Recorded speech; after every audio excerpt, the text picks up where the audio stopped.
Okay, we're talking about even, odd, or neither functions. Basically, even functions are symmetrical to y. This one's very easy to see. If I flip that in half, it is symmetrical. So therefore, I know this one is an even function. All right? Symmetrical here. Odd functions, if you turn them upside down, they look the same. It's called symmetrical to the origin.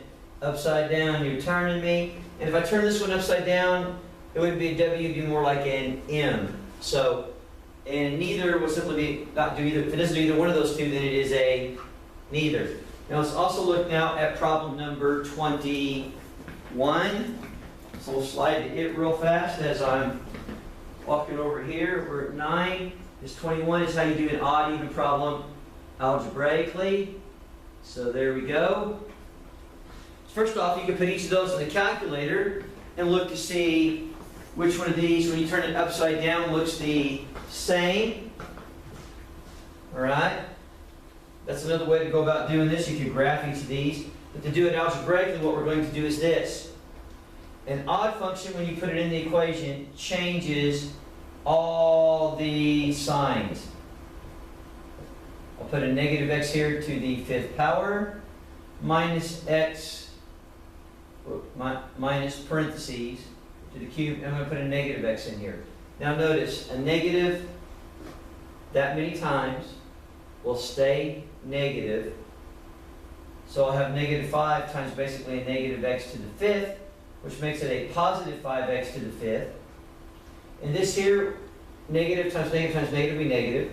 So I'll have minus a negative x cubed, which will basically, so I should have written right here, minus a negative x cubed, which basically gives me a positive x cubed. Notice, which would be the same thing as pulling a negative 1 out front.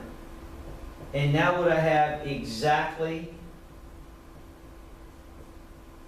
this one is the odd function, because basically every sign switch, this was negative, negative, here is what? Positive, positive. So this one is the odd function.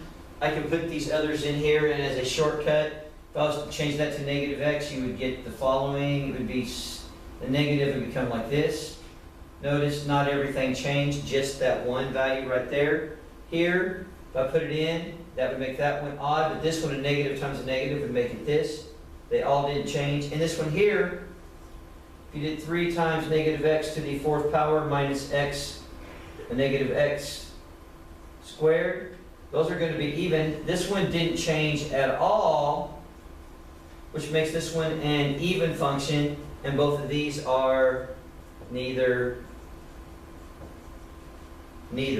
as an example. And notice, what are all the exponents on the x's? They are all even. Here they are all odd. That also can help you out with finding out whether the functions are odd or even. Or you could go to the calculator, like I said, and graph them. And if it turns upside down and looks the same, it's odd. And if it's symmetrical to the y, it is even.